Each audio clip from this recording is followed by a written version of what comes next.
And degree of dissociation एक साथ है बस। Vapour density and degree of dissociation दोनों एक ही चीज में है, ठीक है।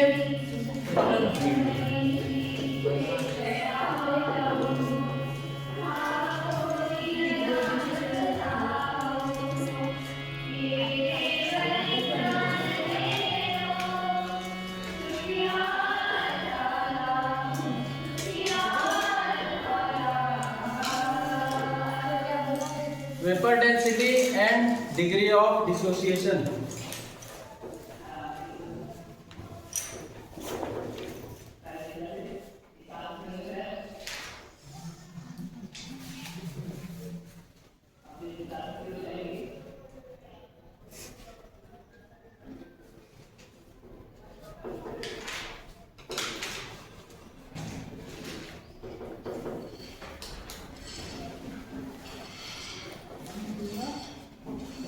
Vapor density and degree of dissociation.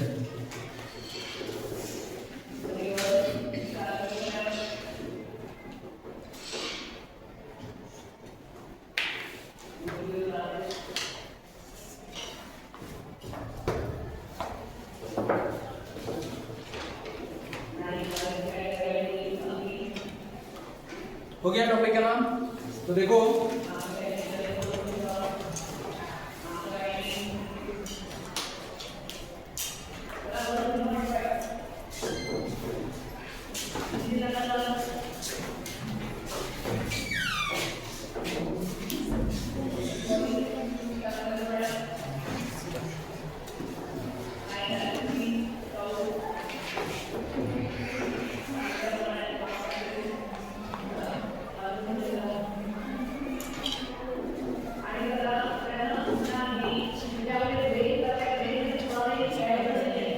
ये तो पहले ही बताया सारे क्वेश्चन में, सारे क्वेश्चन में ऐसा किया है हमने, ठीक है। ये तो एक चीज है।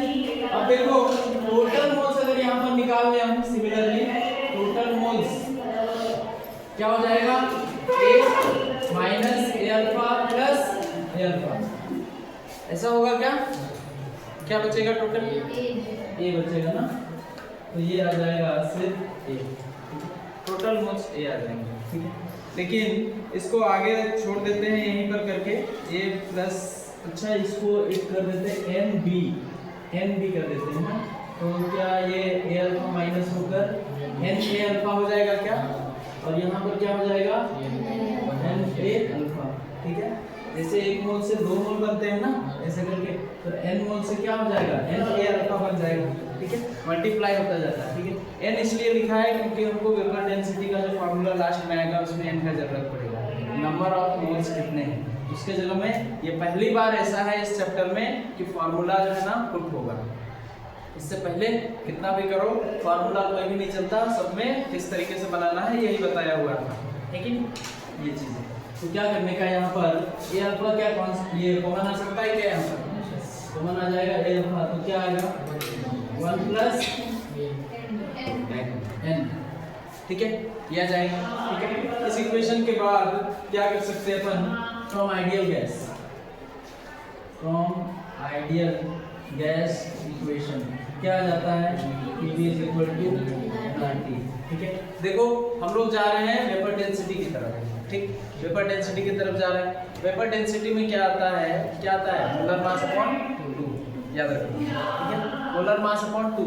आधा क्वेश्चन तो नीट वाला में, ये जो हम लोग टेस्ट ले रहे हैं उसमें, या फिर नीट के ओरिजिनल एग्जाम में ही फार्मूला बेस्ड रहते हैं, आपको फार्मूला ध्यान रखना होता है क्योंकि इधर उधर तो नहीं लिखा होगा। अगर ये हो गया ना तो 25% हो गया क्वेश्चन। जैसे मोलर मास का फार्मूला लिखा हुआ रहेगा 2 इंटू वेपर डेंसिटी। हमने आपको क्या पढ़ाया, vapour density is equal to molar mass by 2।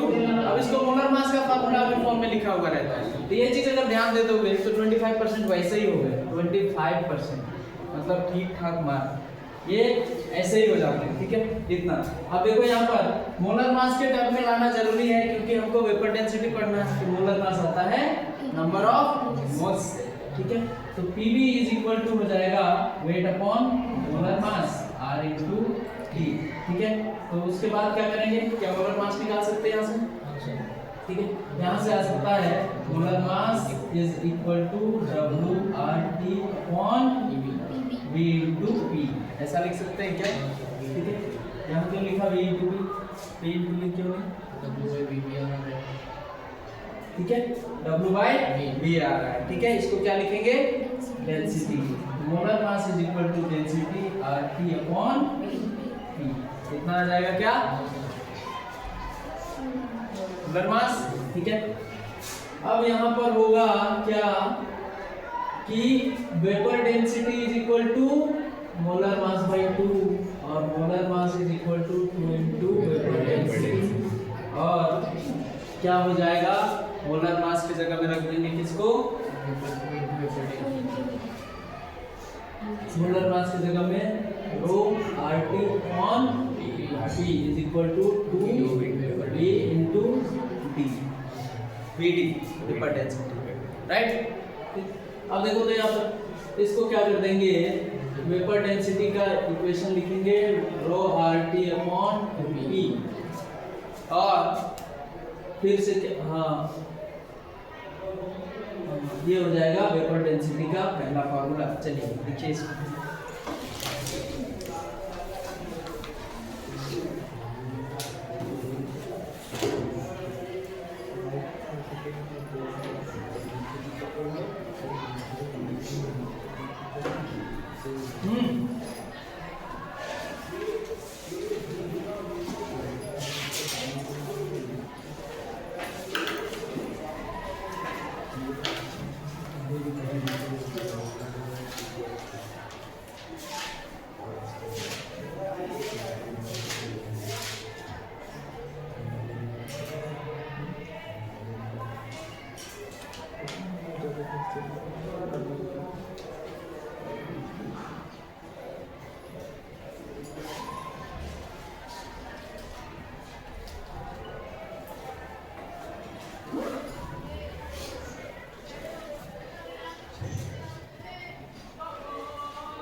देखिए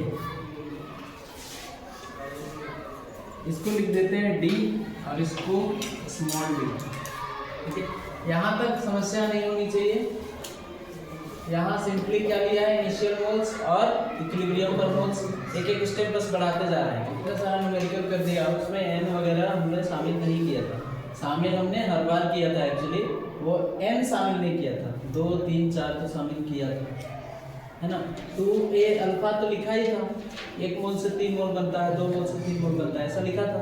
तो 2a अल्फा 3 अल्फा लिखा था, तो हर बार शामिल किया था हमने। अब देखिए आगे यहाँ पर, यहाँ टोटल मोल्स निकाला है हमने, ठीक है। इसको क्या कर दिया, a minus a alpha plus n a alpha, क्या रहेगा इसमें से क्या आ जाएगा, अगर देखेंगे तो यहाँ a अल्फा कॉमन आ जाएगा, लेकिन हमको a अल्फा नहीं लेना था एक्चुअली, हमें क्या करना था, a कॉमन ले लेना था, तब काम बनता। देखो इधर हमने क्या लिया था, हमने a को कॉमन लेना था, ठीक है। तो यहाँ से अगर a को कॉमन ले लिया जाए तो ये बचेगा क्या, 1 minus alpha plus n alpha, यही बचेगा ना, यही वाला यूज हुआ है आगे जाके, ठीक है।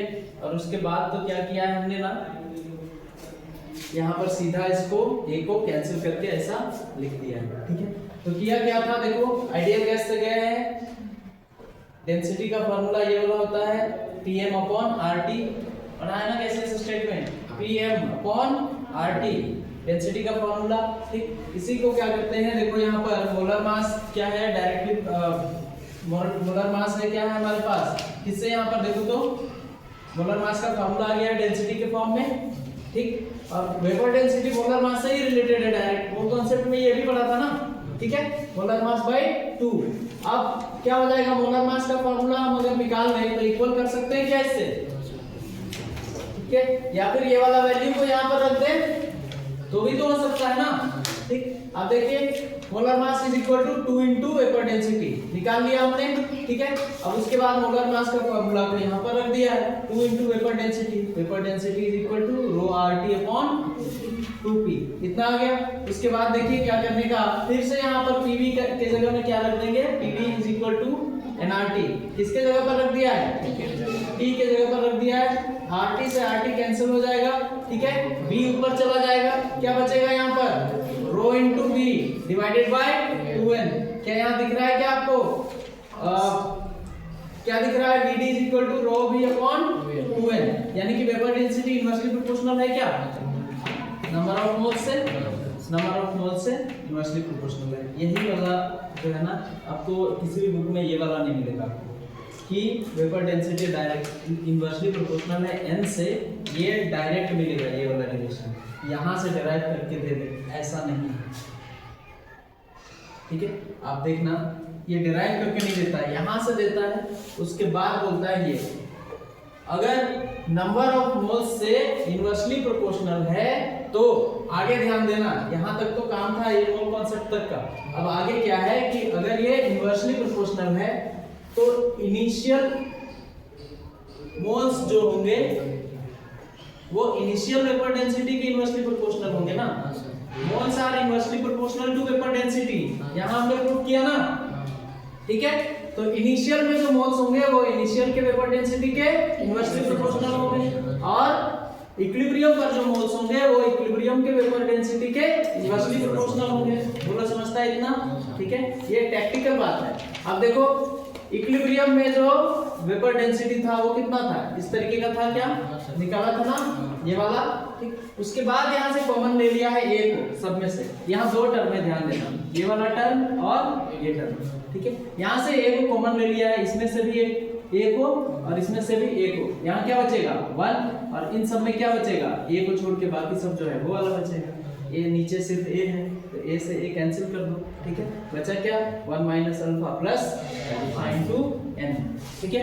इतना समझ में आता है। अब देखो यहाँ पर vapour density initial vapour density को मान लिया कैपिटल D और इक्विलिब्रियम वाले को स्मॉल d, ठीक है। अब देखो क्या होता है यहाँ पर कि अल्फा को कॉमन मान लो, ठीक है। कहाँ से, एक तो ले लो यहाँ पर 1, फिर माइनस लिखो, फिर अल्फा को ले लो कॉमन, तो अल्फा को अगर ले लोगे कॉमन तो यहाँ लिखेंगे अल्फा, राइट। अब इन दोनों टर्म में से अल्फा को कॉमन लेना है ना, ठीक है। यहाँ पर प्लस लिखना पड़ेगा, गलत लिख दिया है, ठीक है। अच्छा इसको जो है ना यही वाला होता है कंफ्यूजन।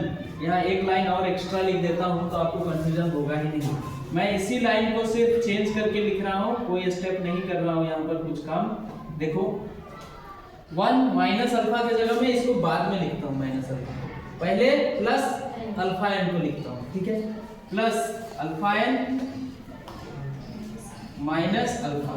अब ठीक है चलेगा ऐसा, चलेगा। आप देखो क्या लिखा है, इसको कैपिटल डी बोला था, इसको स्मॉलर डी, ठीक है। ये क्या हो जाएगा 1 प्लस, अब अल्फा को ले लो कॉमन, अब अल्फा को ले लेते कॉमन, क्या हो जाएगा n माइनस 1 हो जाएगा क्या, ठीक है। अब देखो तुमको कारनामे बताता मैं तुमको, यहाँ पर क्या हो जाता अगर वेपर डेंसिटी इनिशियल या ऐसे d upon d, capital D upon small d ऐसा होता, उसके बाद जो है 1 प्लस लिखता मैं अभी, और यहाँ पर क्या करता इसको कॉमन ले लिया, किसको अल्फा को, इन दोनों में से, और ऐसे लिखता n माइनस 1, तो तुमको कुछ भी नहीं समझ में आता है।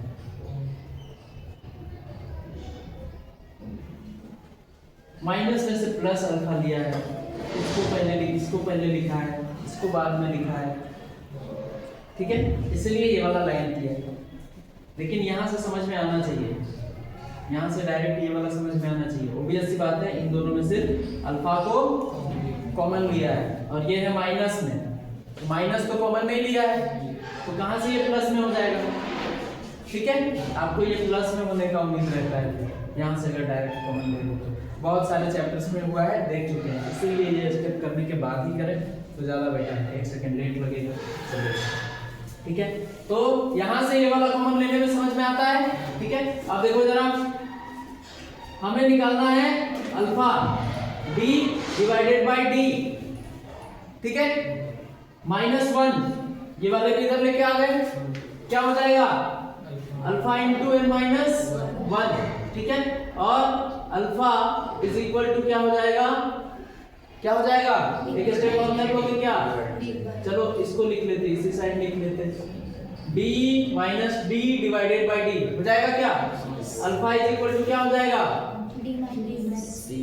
Alpha is equal to d minus d divided by d into n minus 1, यही फार्मूला है, d minus d divided by d n minus 1, यही चीज, ठीक है। ये है फाइनल फार्मूला हमारे पास अल्फा और वेपर डेंसिटी के बीच में। चलिए लिख लीजिए,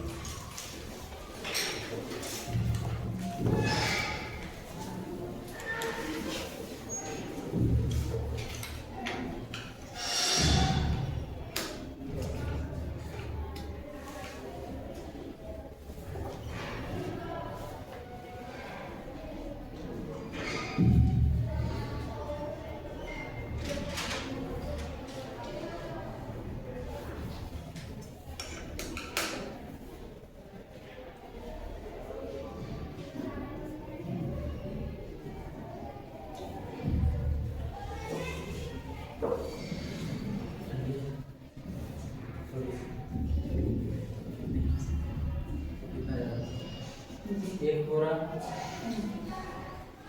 1 ग्राम 5 KG,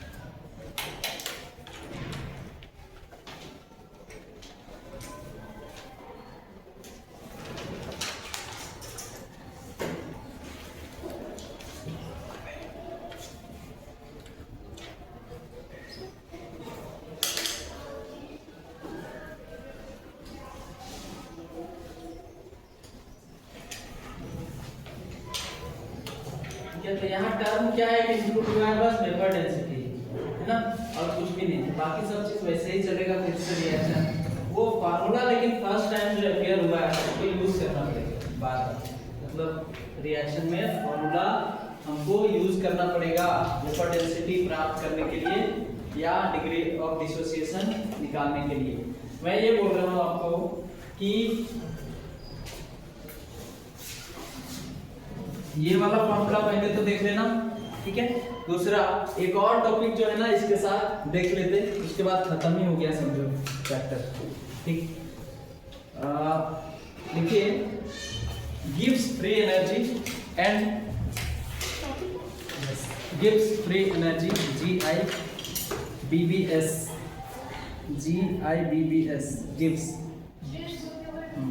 gives free energy and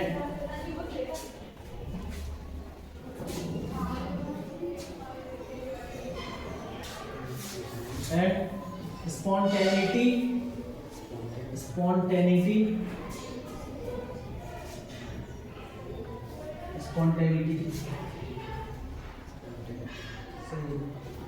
थोड़ा सा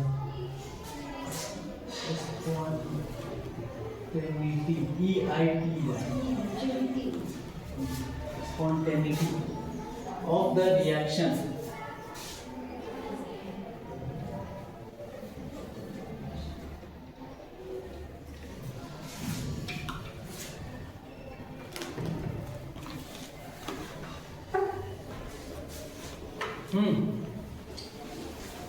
तो क्या लिखा, gives free energy and spontaneity of the reaction, हो गया।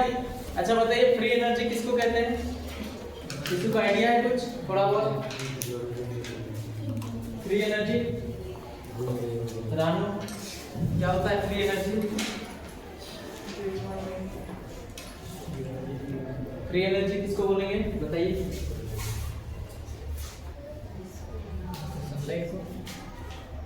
जिसके पास से ज्यादा एनर्जी है उसको ऐसा फ्री एनर्जी मिलती है उसका नाम।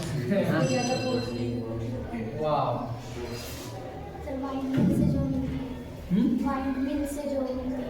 नहीं फ्री में मिलता है इसलिए फ्री एनर्जी। वाह ऐसा नहीं जो किसी इसमें घूमता है ना अपने आप। हाँ तुम भी कुछ कहना चाहते हो क्या? सबको कहने का अधिकार है, लोकतंत्र है, बोलो तुम भी बोलो। नहीं बोलेगा? तुम बोलेगा? हाँ सो लड़के तो ऐसे भी नहीं बोलते। हाँ तो मैं क्या बोल रहा हूँ कि फ्री एनर्जी उस एनर्जी को बोलते हैं जो कार्य करने के लिए प्रेजेंट रहता है, यूजफुल काम करने के लिए उपस्थित होता है, उस एनर्जी को क्या बोलते हैं? Free energy. ठीक है, यूजफुल काम मतलब जिससे रिजल्ट आए, जिस काम से रिजल्ट आए। अब रिजल्ट ही नहीं आएगा और एनर्जी लगाएंगे तो उसको क्या बोलेंगे? गिव्स फ्री एनर्जी नहीं बोलेंगे या फ्री एनर्जी नहीं बोलेंगे। ठीक है, फ्री एनर्जी उसको नहीं बोलेंगे, जो भी बोलेंगे पर फ्री एनर्जी तो नहीं बोलेंगे। ठीक है, जैसे आप बताना कौन सा है फ्री एनर्जी, कौन सा फ्री एनर्जी नहीं है। ठीक है, स्टोरी से समझो। ठीक है, मान लो जा रहा है रोही उधर से इस तरफ, ठीक है, ठेके की तरफ, और ठेके की तरफ से उधर से खुशांत आ रहा है कि नहीं? तो ये जा रहा है, ये होके आ रहा है। अभी इनका 15-20 दिन से बातचीत नहीं चल रहा है, बातचीत नहीं चल रहा है मतलब ऐसा नहीं कि सिर्फ लड़कियों की तरह मुंह फुला लिया, ऐसा नहीं, ऐसा मतलब गुस्साए हुए हैं कि एक दूसरे को देखे तो मार दे, इस टाइप से।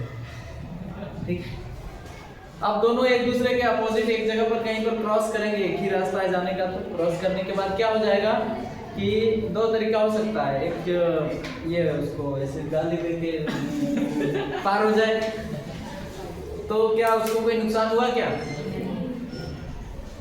ये कंडीशन था, ये तो अपना एनर्जी वेस्ट किया ना, गाली देके एकदम अपना खून जला लिया बेकार में, एकदम मन खराब कर लिया। अब दूसरा क्या हो सकता है कि जो पार हो रहा है वहां पर गाली देने के स्थान पर हाथ पांव का प्रयोग करें, हो जाएगा ना? तो एनर्जी का सही उपयोग हुआ कि नहीं बताइए?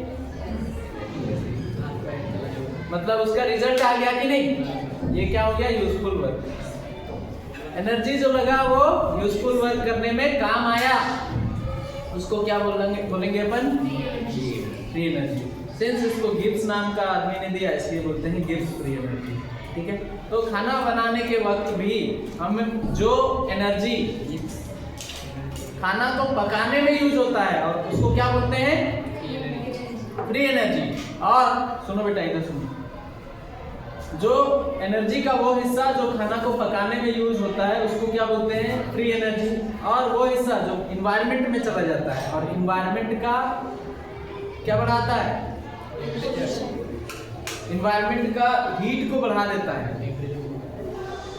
ठीक है, टेम्परेचर बढ़ा देता है, हीट बढ़ा देता है, तो उसको हम लोग जो है ना फ्री एनर्जी में काउंट नहीं करेंगे, वो एक्स्ट्रा एनर्जी हो गया, अनअवेलेबल एनर्जी, ऐसा करके बोलेंगे। ठीक है, तो देखिए फ्री एनर्जी का definition,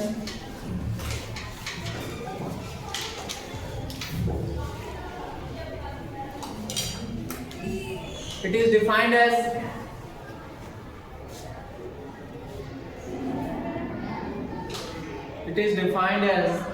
the part of energy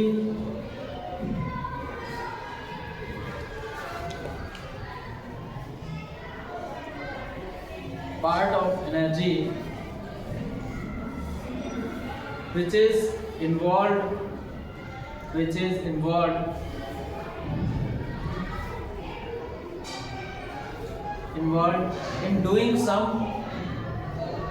in doing some useful work,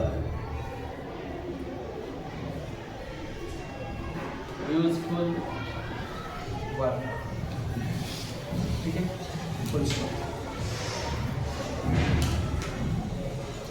next point, it is denoted by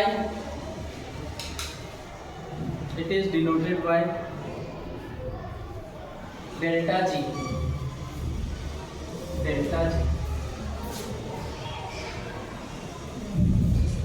it is denoted by delta G, है ना।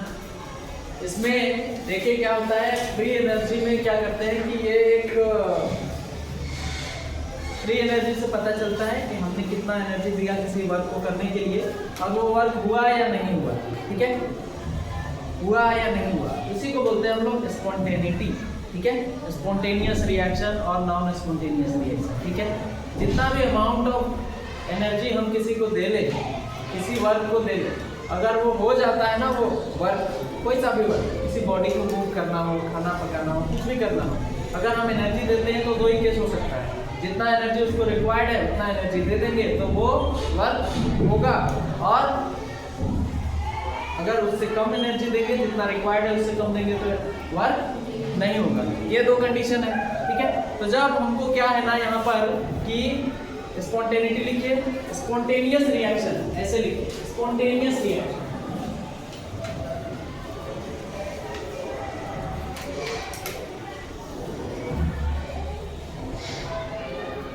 spontaneous reaction।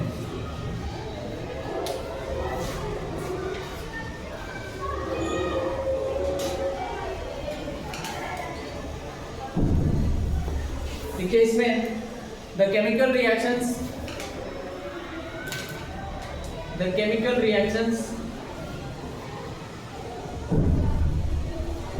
which are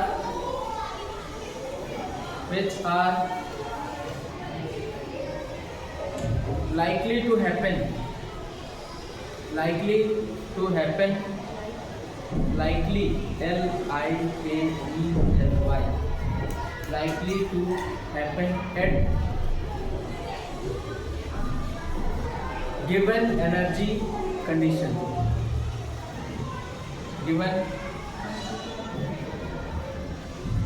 likely to happen at given energy conditions। हो गया? ठीक है, हाँ, next point बना के लिखिए,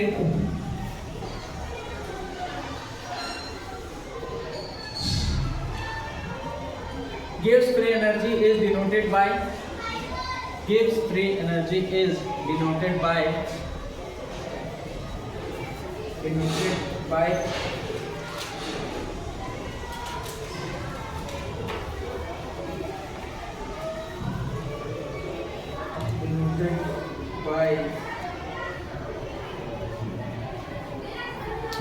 delta H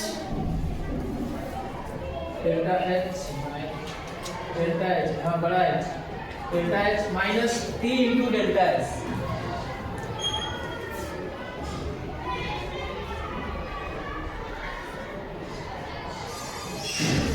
T into delta S, ठीक है, टी इंटू डेल्टा एस, ठीक है।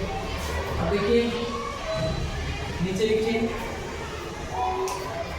रिएक्शन इज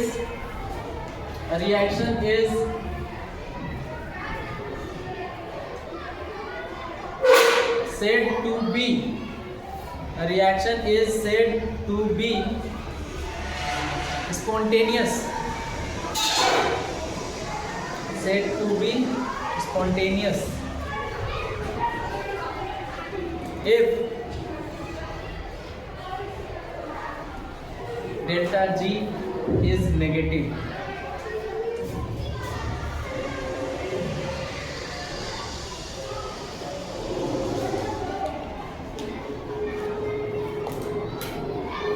क्या लिखा है? Reaction is said to be spontaneous if delta G is negative. तो ये है इस पॉइंट का मतलब, ठीक है, नीचे लिख लीजिए कॉमा करके। इस पॉइंट का मतलब ये है, डेल्टा जी की वैल्यू नेगेटिव आई तो रिएक्शन क्या होगा? Spontaneous.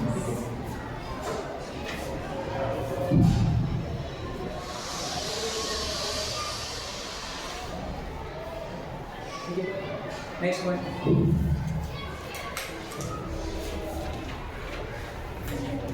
if the value of delta G is positive,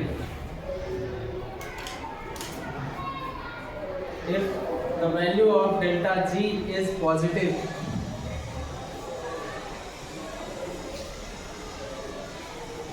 delta G is positive,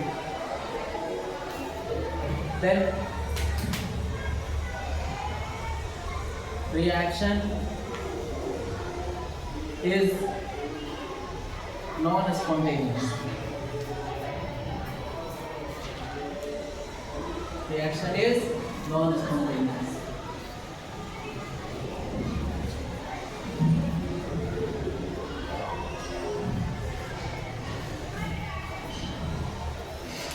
क्या हो जाएगा पॉजिटिव में? non-spontaneous.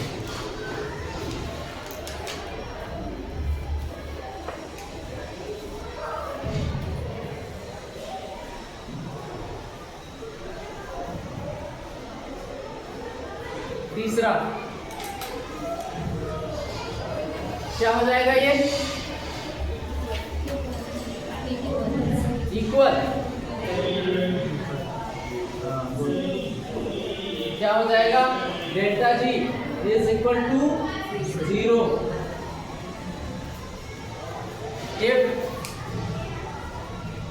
Delta G is 0, then reaction in equilibrium. Reaction at equilibrium. Reaction at equilibrium.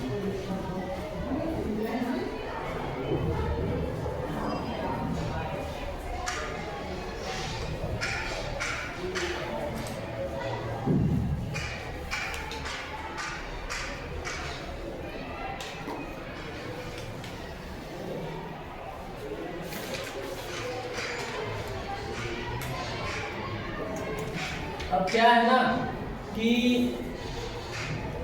ये वाला पूरा नया डायरेक्ट है, ठीक है, और डायरेक्ट है, सिर्फ आपको ना बस इतना कि थोड़ा सा समझ में आ जाए इतना ही बताऊंगा, क्योंकि ये है ही नहीं इस चैप्टर का, थर्मोडायनेमिक्स का है। अभी तक पढ़ाई हो जाना चाहिए था, लेकिन इस क्लास में ही नहीं है तो कहाँ से पढ़ा। डायरेक्ट थर्मोडायनेमिक्स ऐसा चीज़ है कि जहाँ शुरू हुआ फिर वैसे ही सारे चीज़ों की तरह अब शुरू हो गया है, तो अब सारी चीज़ों में थर्मोडायनेमिक्स यूज होगा। ये वाला फॉर्मूला हर जगह हर चैप्टर में अब यूज होगा, यहाँ से ही स्टार्ट हो गया है।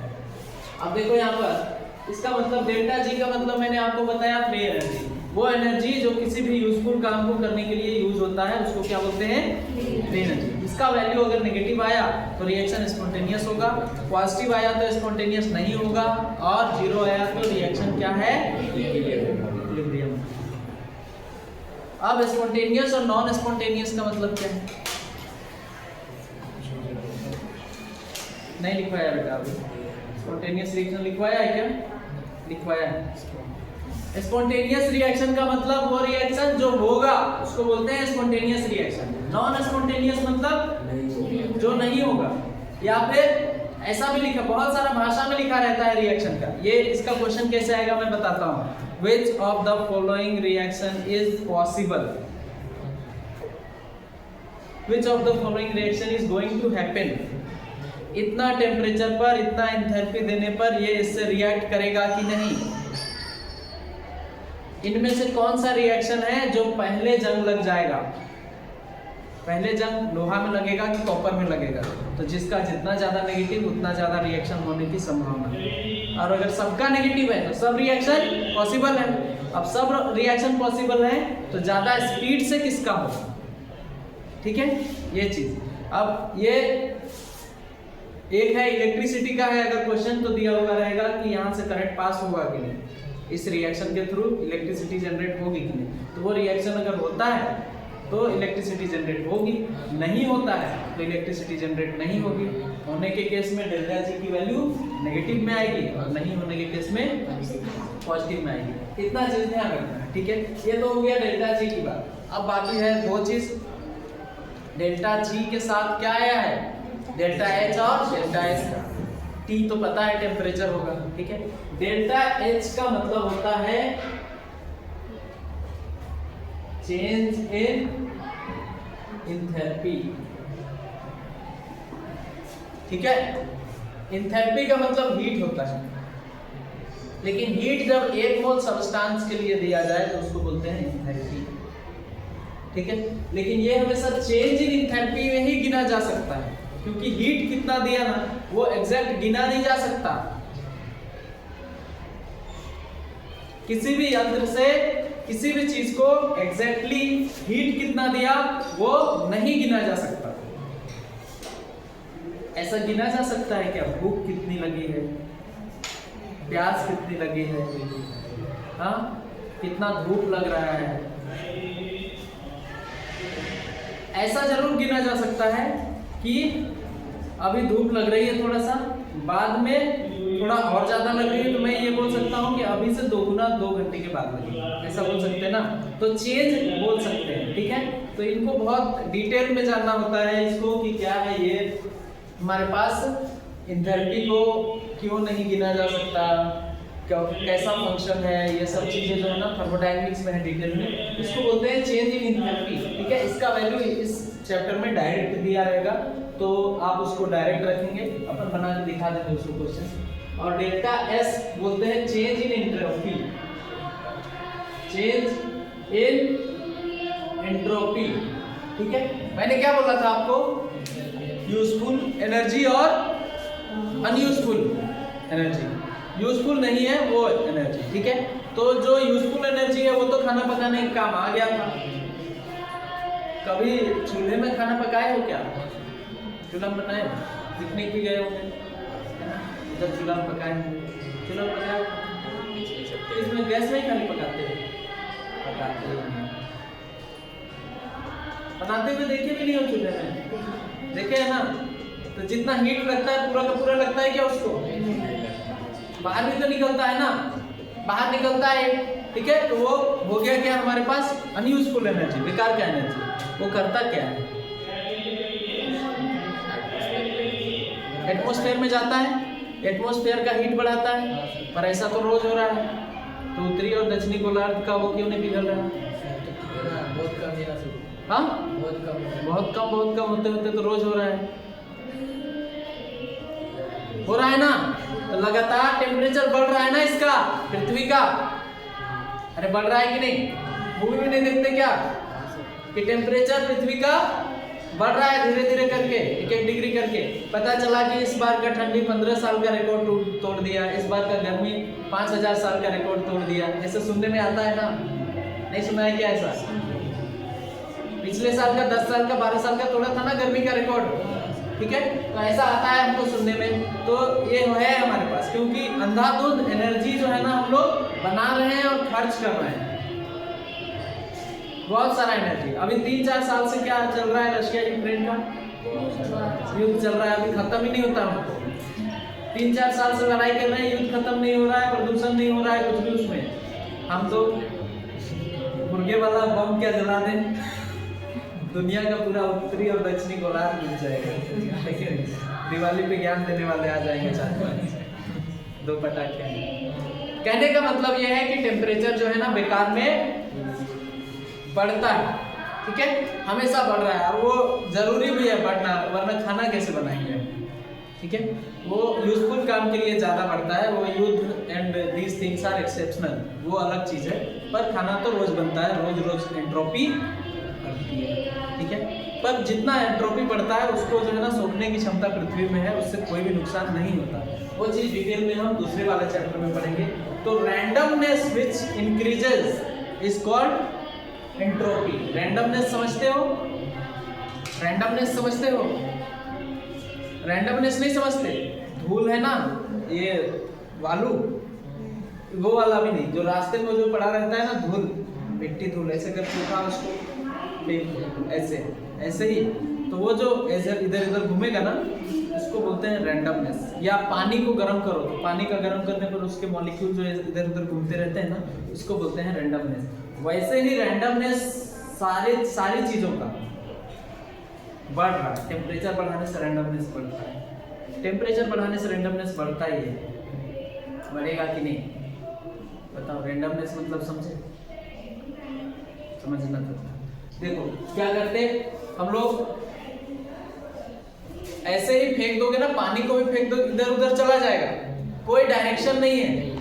तो रैंडमनेस का कोई ये से नहीं बता सकते आपको कि डेफिनेट कोई चीज आपको। रैंडमनेस का मतलब जो है ना बढ़ जाना, स्पेस ज्यादा ऑक्यूपाई कर लेना या इधर उधर घूमना, कोई निश्चित डायरेक्शन नहीं होना। एनर्जी का भी कोई निश्चित डायरेक्शन नहीं होना, एनर्जी का भी कोई मात्रा ना होना, किसी चीज का कोई हिसाब ना होना, किसी भी मैटर में कोई हिसाब नहीं होना। जैसे अभी बोला ना मैंने, पानी को अगर गर्म कर दोगे तो मॉलिक्यूल कौन से डायरेक्शन में जाएगा वो पता नहीं है, कितने एनर्जी के साथ ऊपर जाएगा, नीचे वाला पानी, पहले नीचे वाला पानी गर्म होता है ना, ऊपर जाएगा, किस डायरेक्शन में जाएगा ये नहीं पता है, कितने एनर्जी के साथ जाएगा ये नहीं पता, कितना स्पीड के साथ जाएगा ये भी नहीं पता। और वैसे ही हम लोग क्या कर देंगे कि टेम्परेचर और किसी चीज का बढ़ा देंगे, धूल मिट्टी का भी बढ़ा देंगे तो वो भी ऊपर चला जाएगा।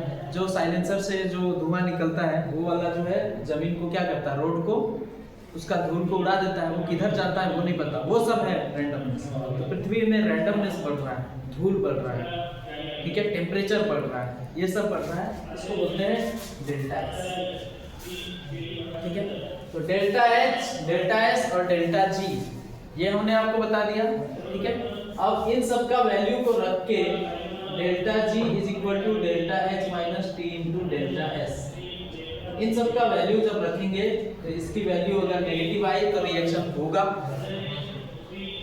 जंग लगेगा, इलेक्ट्रिसिटी पास होगी, इसकी वैल्यू पॉजिटिव आई तो नहीं होगी, और इसकी वैल्यू 0 आई मतलब रिएक्शन दोनों तरफ से हो रहा है, हो भी रहा है नहीं भी हो रहा है, इक्विलिब्रियम पर है, ठीक है, ये चीज है, ठीक। तो यहाँ पर क्या क्या चीजें देखते हैं, यहाँ नोटिस करना होता है थोड़ा सा कि कब होगा नेगेटिव, इसकी वैल्यू बहुत छोटी होनी चाहिए या छोटी होनी चाहिए, ठीक है, इसकी वैल्यू बड़ी होनी चाहिए, इसकी वैल्यू क्या होनी चाहिए, बहुत ज्यादा पॉजिटिव होनी चाहिए। अच्छा, इसकी वैल्यू छोटी होनी चाहिए मतलब कैसी छोटी होनी चाहिए, पॉजिटिव में छोटी होनी चाहिए, नेगेटिव में बड़ी होनी चाहिए, ठीक है, दोनों टाइप का होता है ना, ठीक है, हीट भी निकलता है रिएक्शन से और हीट एब्जॉर्ब भी करता है, ठीक है।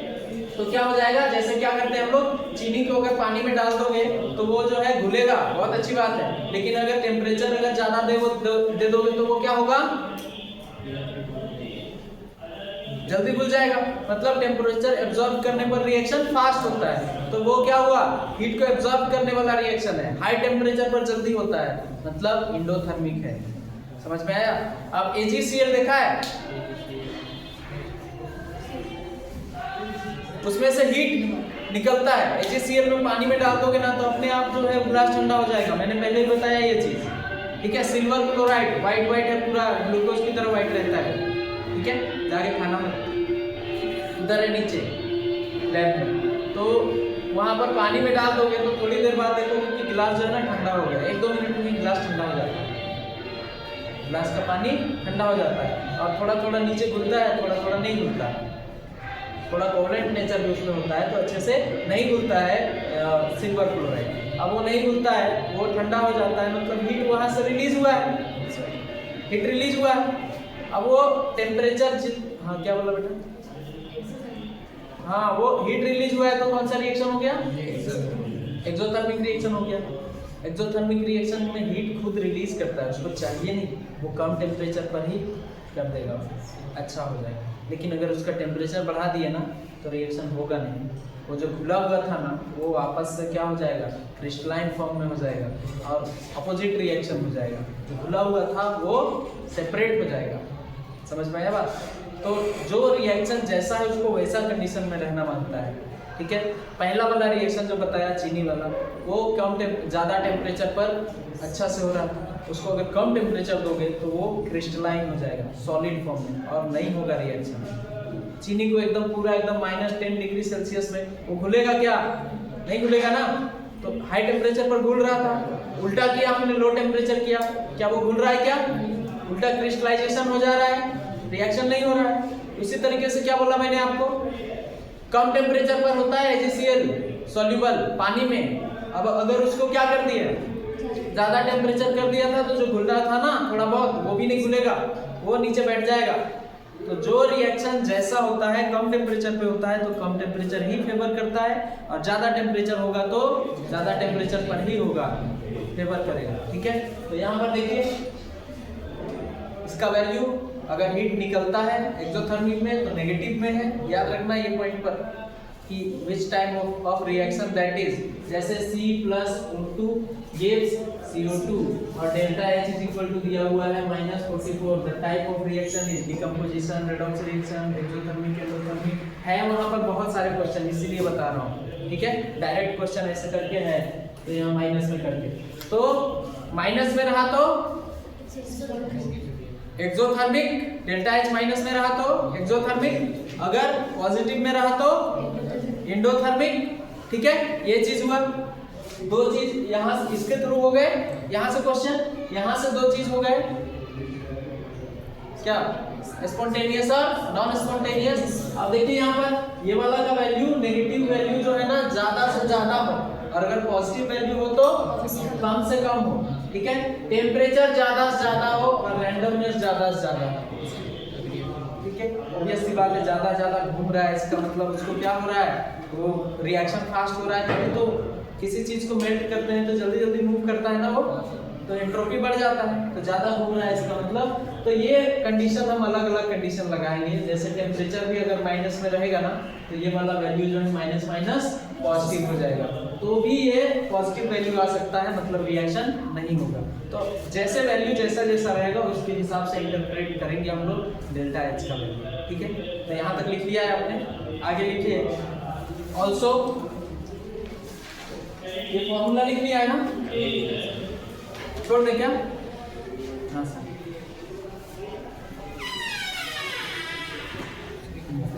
Also,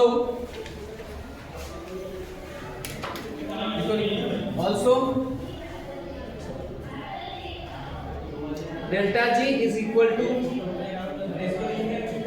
delta G naught plus RT ln Q, RT ln Q।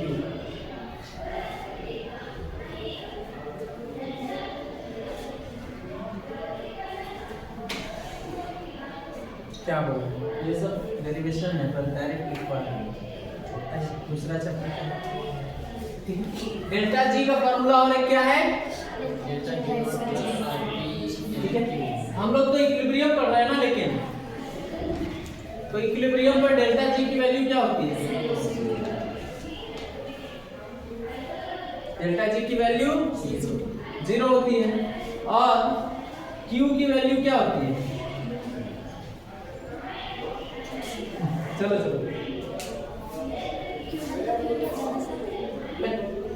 क्यों मतलब हीट अभी तो नहीं बताया है, क्यों मतलब हीट कहाँ बताया है, ये क्यों मतलब हीट नहीं होता है वैसे। थर्मोडायनामिक्स पढ़ रहे हो क्या फिजिक्स में, फिर यहाँ पर देखो क्यू मतलब हीट होता है, स्मॉल क्यू बताओ क्यू मतलब क्या होता है पीछे देख क्यू मतलब कोशेंट रिएक्शन कोशेंट, ये रिएक्शन कोशेंट है। इक्विलिब्रियम पर क्या होता है, ये इक्विलिब्रियम कांस्टेंट के बराबर होता है, लिखा है कि नहीं, तभी तो क्वेश्चन कराया था। इन वैल्यूज को अगर यहाँ पर रखेंगे तो क्या हो जाएगा, डेल्टा जी की जगह में क्या रखेंगे, जीरो रखेंगे, क्या is equal to delta G not plus R T L N K, ठीक है, के या के इक्यू इक्विलिब्रियम कांस्टेंट, ठीक है। तो क्या हो जाएगा, delta G naught is equal to minus R T L N, ठीक है। देखिए फिर से एक नया टर्म आ गया, डेल्टा जी नॉट,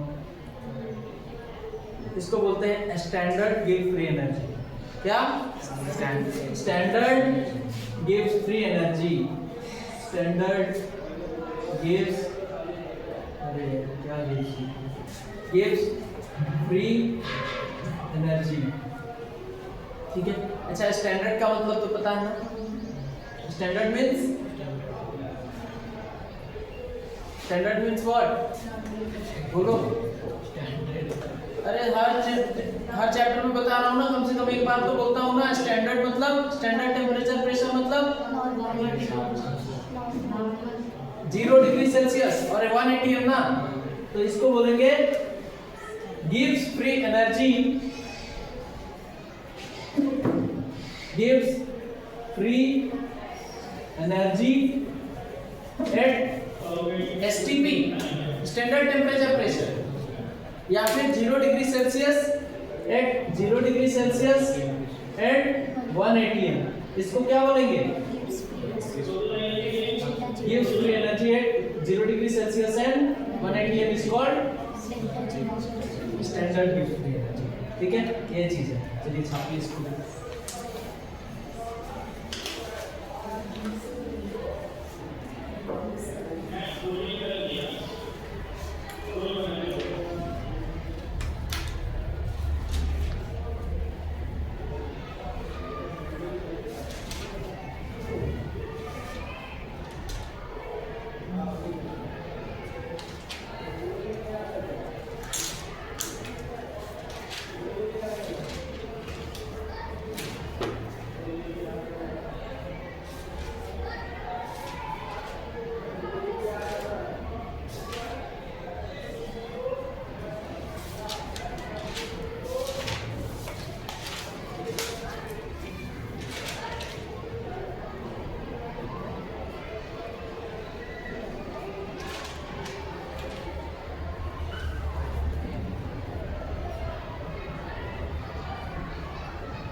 लेकिन 90% क्वेश्चन आने का चांस जो है ना, तब तक के टॉपिक तक है, ठीक है। ये अगर आ गया तो ये गिनती भी नहीं आएगा यहाँ में से, थर्मोडायनेमिक्स का क्वेश्चन है।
the equation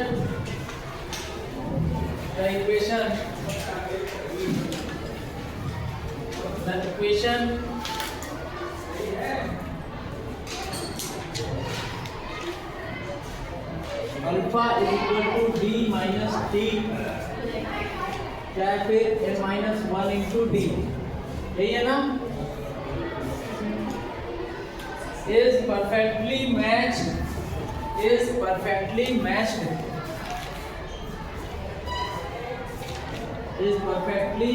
matched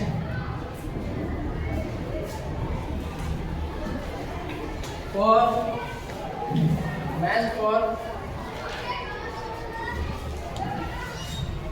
option A, देखिए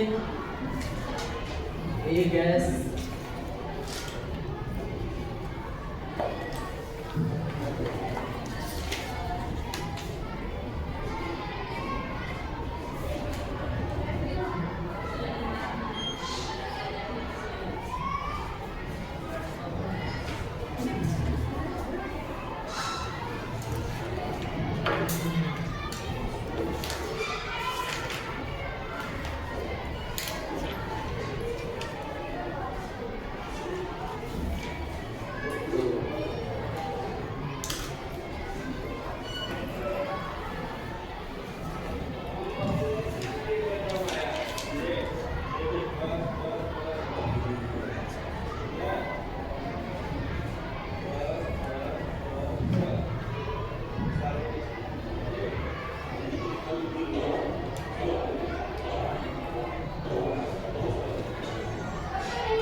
बताइए।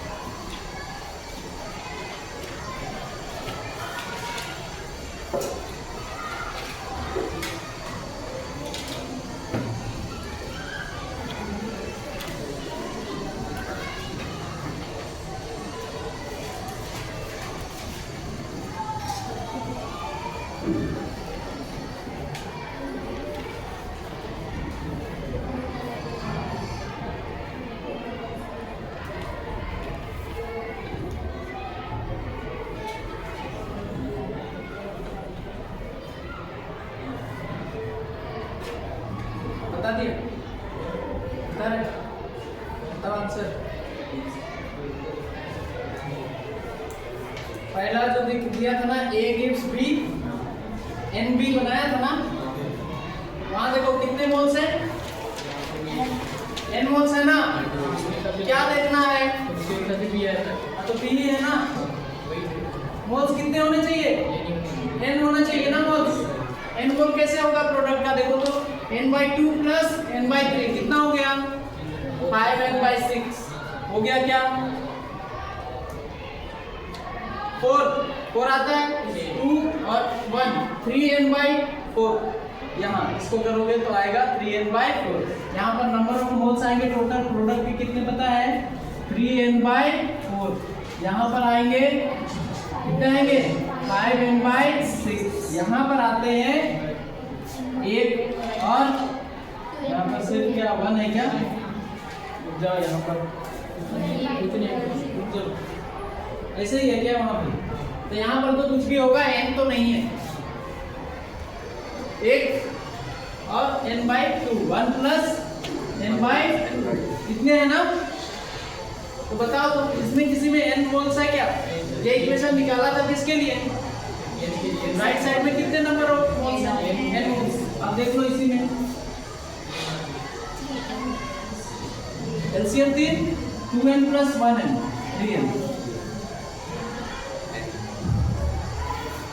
यही है इतना ही रहता है बहुत मुश्किल है क्या तुम इतना उदास क्यों रहती हो जैसे जीवन में अब कुछ रहा ही नहीं है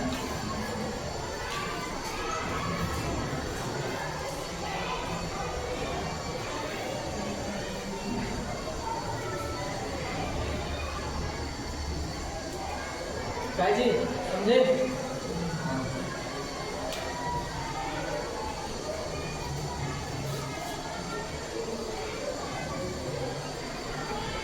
टोटल मोल्स ऑफ प्रोडक्ट यहाँ पर भी लिखिए इसमें भी सब में लिखिए ना total moles of product is equal to n यहीं तक कर सकते हैं या इधर भी कर सकते हैं आप चाहो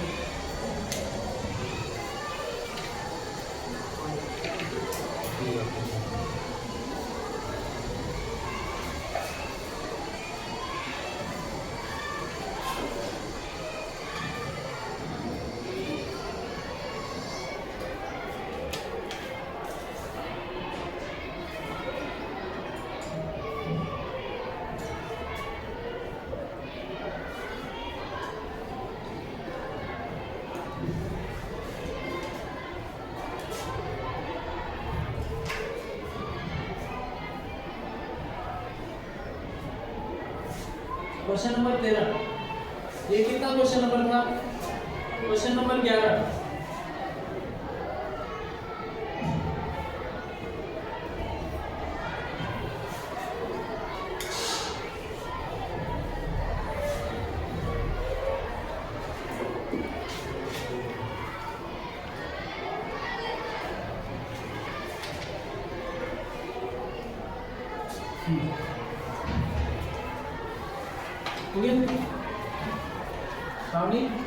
क्वेश्चन नंबर 13 है बेटा देखो पेज नंबर कितना 17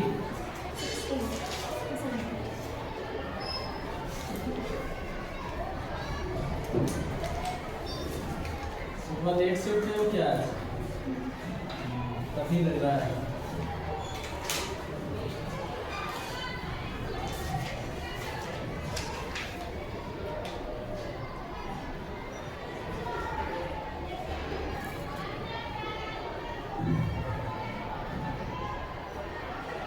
क्वेश्चन नंबर 13 में देखिए क्या बोलता है क्वेश्चन बाद में लिख लेना क्वेश्चन बाद में लिखेंगे question number 13 saying that SO3 gives SO2 plus half O2 ऐसा बोल रहा है क्या इसमें बोल रहा है ना observed vapour density at the mixture of the mixture at equilibrium is 35 कितना है observed vapour density at equilibrium observe का मतलब ही होता है एट इक्विलिब्रियम अगर इक्विलिब्रियम नहीं दिया रहता तो भी ये कब होता वेपर डेंसिटी इक्विलिब्रियम होता ही ऑब्जर्व वेपर डेंसिटी सिर्फ लिखा होता ना तो भी we will count that vapour density at equilibrium right उसके बाद देखो कि हमको पहले से वेपर डेंसिटी पता है जिस मॉलिक्यूल का रिएक्शन हो रहा है कैसे बोलो सामने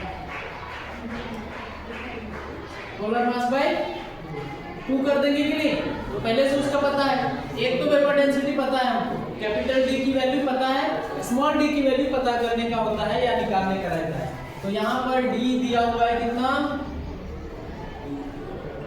कितना दिया है 35 और D is equal to molar mass of SO3 divided by 2 कितना हो जाएगा 48 और 32 NC 70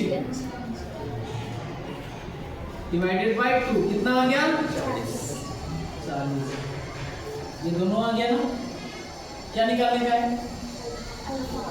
अल्फा निकालने का alpha is equal to d minus d divided by minus 1 देखो तो कितने मोल्स है यहाँ पर n की जगह में कितने रखेंगे 8 और 2 1 और हाफ कितना हो गया ठीक है तो ये बचेगा हाफ राइट 40 माइनस 35 है ना डिवाइडेड बाय 3/2 माइनस 1 इंटू 35 ठीक है ये चीज 17 कितना आएगा 5 डिवाइडेड बाय 1/2 यानी 2 उधर मल्टीप्लाई होगा क्या 2 ऊपर में मल्टीप्लाई होगा क्या आरजू ये वाला जो है 2 है 1.5 में से 1 गया तो कितना बचा आधा ना आधा मतलब नीचे तो वो सबसे ऊपर मल्टीप्लाई होगा तो यहाँ 5 से मल्टीप्लाई हो जाएगा मतलब और इनटू 35 यही है ना कितना होगा अल्फा इज इक्वल टू 10/30 ये आंसर होगा हाँ पॉइंट में दिया होगा जितना भी होगा 0.28 आंसर है क्या है ना 0.28 ही है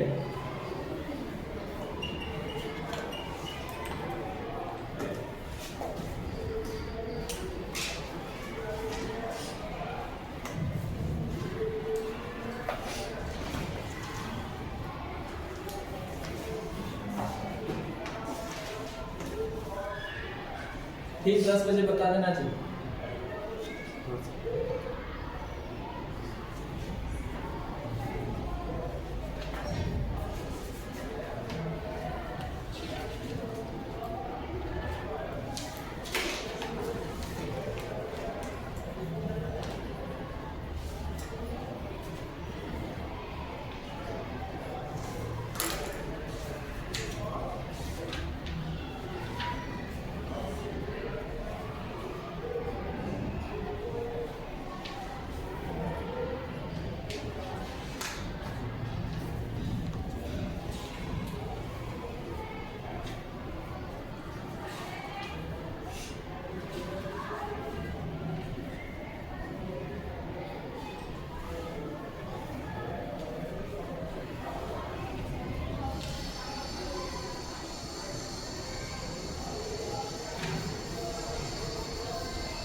हो गया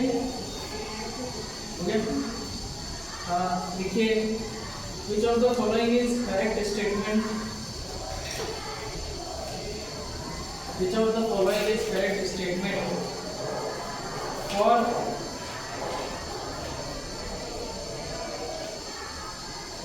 for reversible process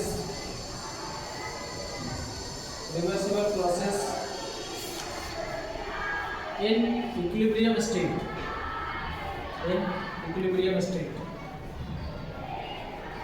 Page number 24, question number 4,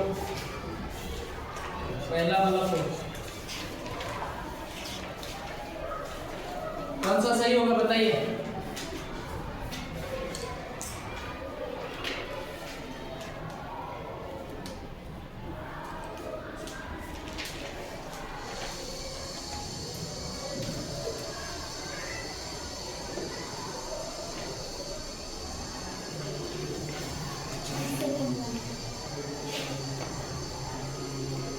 कौन सा?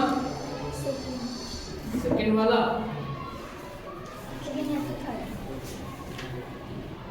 एक ही में रहो ना, सेकंड ही सही था।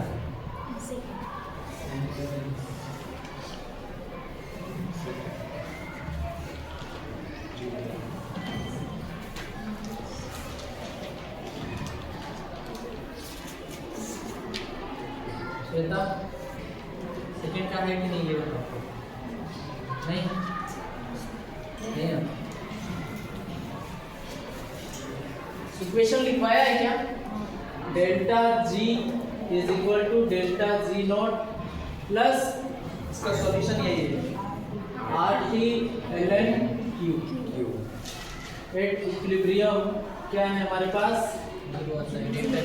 डेल्टा जी की वैल्यू 0 और Q क्या हो जाता है? इक्विलिब्रियम कांस्टेंट के बराबर हो जाता है, राइट? ये हो जाएगा 0 is equal to delta G not plus R T L N, right? Delta G naught is equal to minus R T L N, ठीक है? Delta G naught is equal to, इसको हम बोलते हैं नेचुरल लॉग, एल को क्या बोलते हैं? Natural log. और इसके जगह में हम लिखते हैं 2.303 आर टी, इसको बोलते हैं log.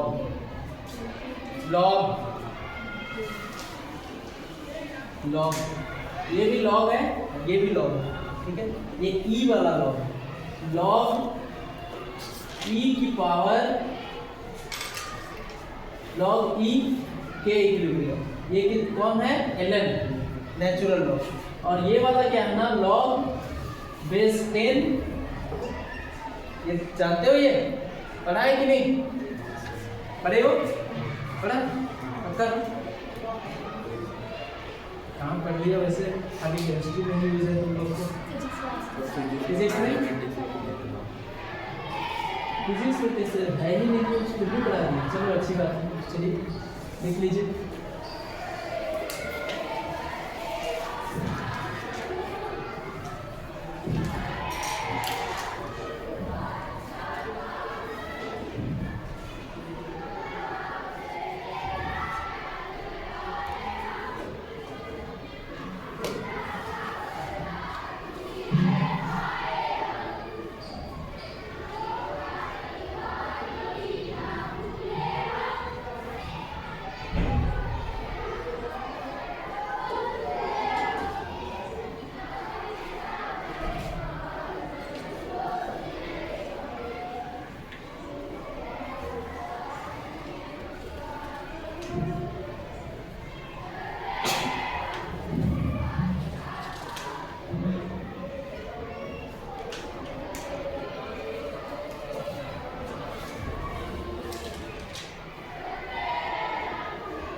Next paper density of PCl5.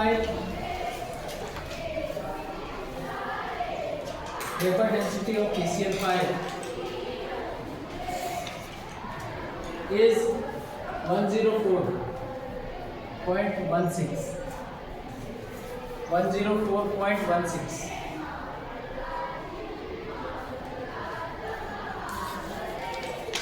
But when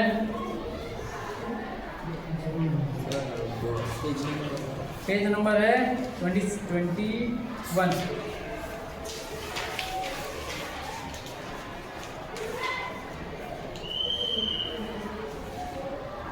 But when it heated to 28 number question. But when it heated to 230 degrees Celsius. When it heated to 230 degrees Celsius, vapor density decreases to या reduced to 62.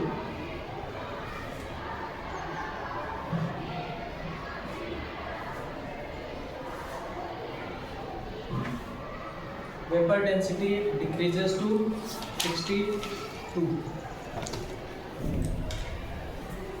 Degree of dissociation of PCl5.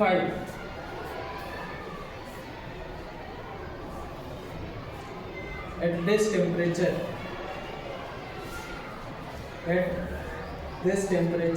is option लिख लीजिए, लिखा हुआ है वहाँ.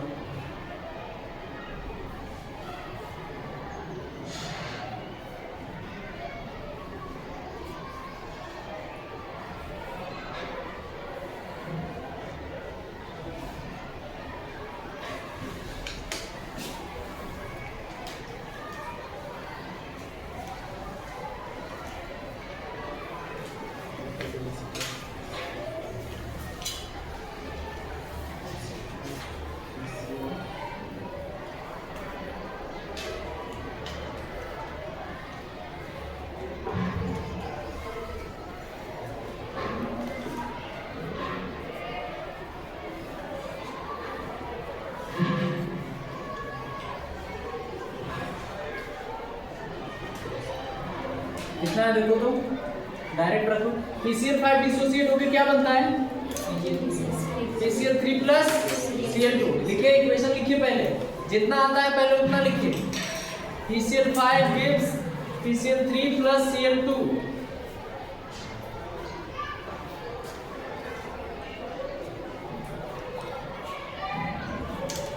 ठीक है.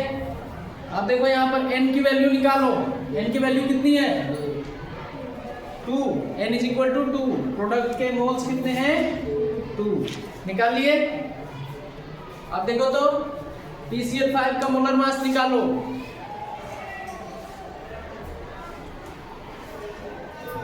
Phosphorus का कितना होता है? 31 होता है क्या? 30 होता है पक्का? ठीक है, 30 लिखो. 30 प्लस क्लोरीन का कितना होता है? 35.5 है ना. तो 35.5 इंटू 5 करो. 135 प्लस 2.5 137.5 यही होगा ना. 137.5 प्लस हो गया 30. कितने हुए? 77 हो जाएगा.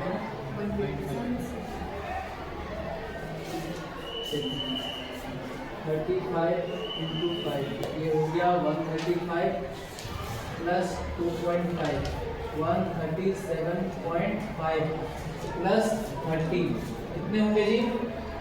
167.5 ना. यही होगा ना. कैसे किया ये 35 किसका लिया है? क्लोरीन का. 35.5 होता है पर उसको अलग से जोड़ दिया है तेल में, मल्टीप्लिकेशन में डिस्टर्ब ना हो इसलिए. ये आ गया 135. इतना आता है ना, आता है ना मल्टीप्लाई करने पर आता है.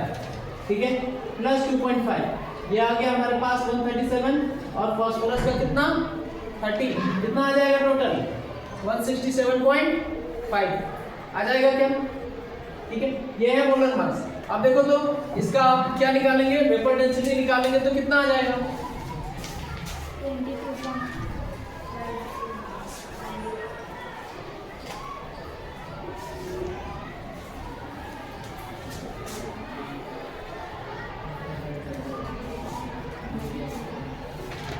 कितना है? n इज इक्वल टू 2 आ गया। ओके, मोलर मास कितना है PCl5 का 167.5, तो D इज इक्वल टू क्या हो जाएगा, molar mass of PCl5 divided by 2 कितना होगा 83.75 कितना आएगा क्या है ना। अब देखो तो D कितना दिया हुआ है,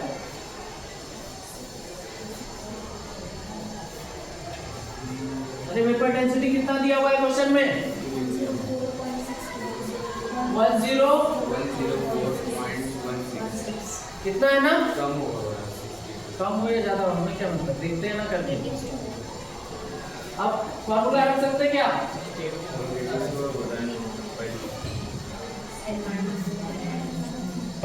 इनटू डी, ठीक है, कितना आ जाता है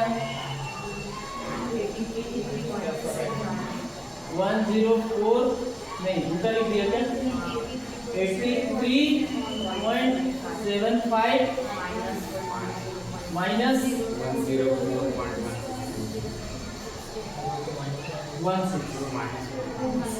2 माइनस 1 रिड्यूस होगा बोल रहा है सर 62 आएगा सर तो ठीक है कितना इक्विलिब्रियम पे वो माइनस होगा बोल रहा है ये वाला नहीं सर डी की value equilibrium density vapour density अरे एक बोलो ना, सर वो इक्विलिब्रियम पे वेपर डेंसिटी माइनस होगा 62 से सर रिएक्शन स्टॉप हीट करोगे तभी रिएक्शन होगी ना सर। यहाँ पर कितना 62 होगा सर। 104 माइनस 62 अरे माइनस 62 करो सर सर बराबर है माइनस 62 सर बराबर है अरे बेटा माइनस 62 तो यहाँ पर है ही 62 पॉइंट कितना है बताओ 62 है सर 62 है कितना आ जाएगा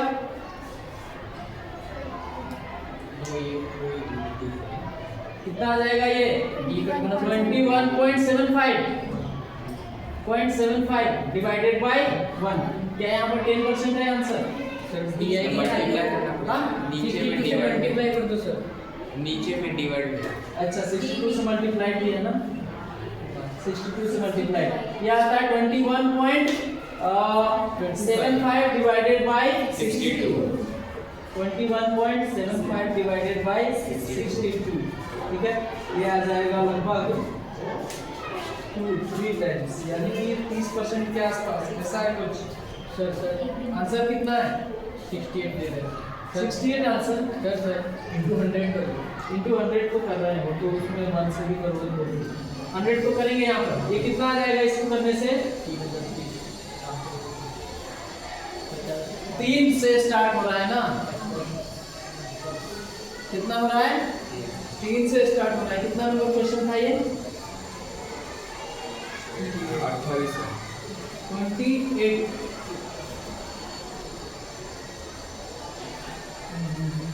104 से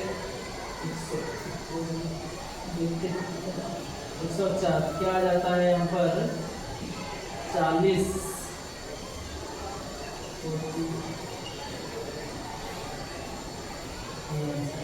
उसको यूज ही नहीं करने का छोड़ो ये जो आया है हमारे पास ना ये दिया हुआ है कितना से होता है जी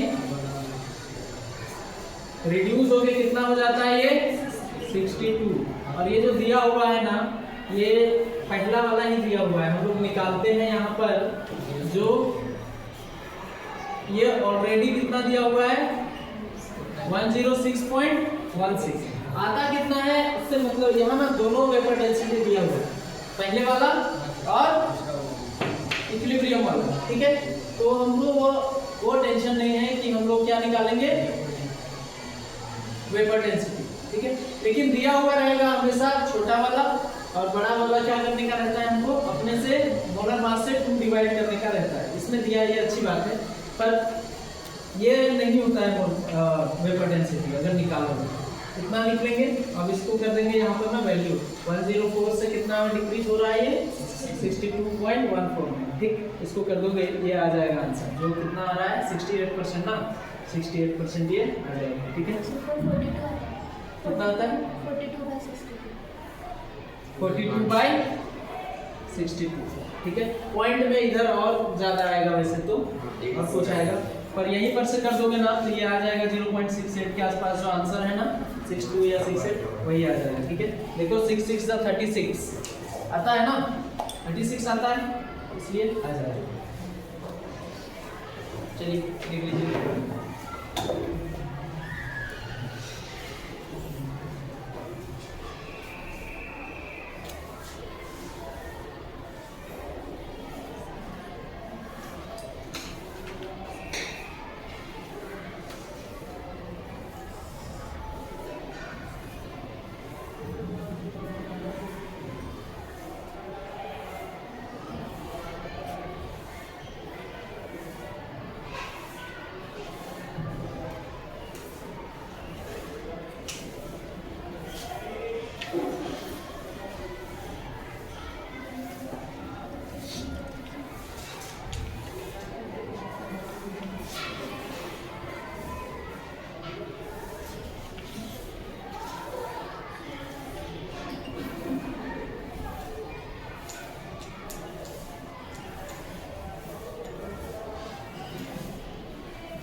ये फुल स्टॉप है। उसके बाद परसेंटेज डिसोसिएशन निकालने का है, यानी कि डिग्री ऑफ डिसोसिएशन, राइट। हाँ ये है ना, क्वेश्चन दिया है, इससे ठीक पहले अभी जो किया था उससे ठीक पहले। हाँ 27 में।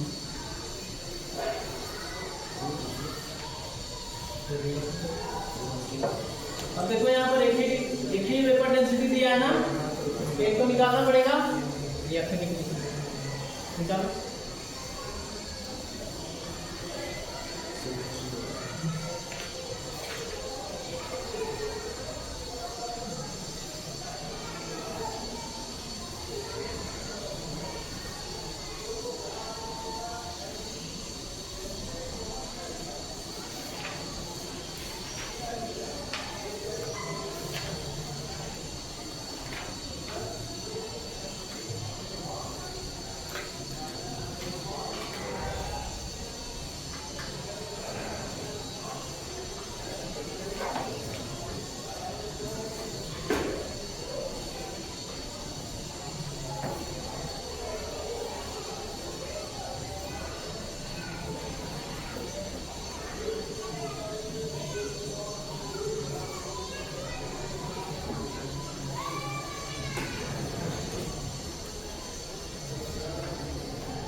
16 4 जा कितना होता है? 16 4 जा 64। 14 2 जा 28। 28 और 64 कितना होगा? 92 डिवाइडेड बाय 2 कितना होगा? 46 ना।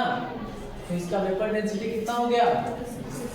D is equal to molar mass by 2 कितना हो गया? 92 बाय 2 46 हो गया ना। 46 हो गया। D कितना दिया हुआ है? 30.36 ऐसा दिया है ना। N कितना है? 2 N2O4 gives 2NO2 कितना है? 2। N इज इक्वल टू 2 नहीं आएगा।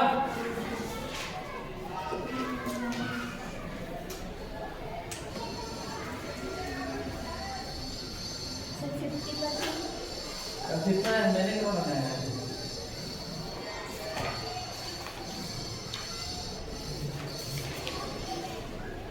जो भी है देखो D माइनस T कितना होगा? 50 है ना।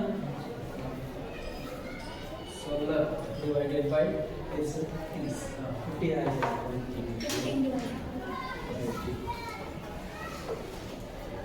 मन कर दो।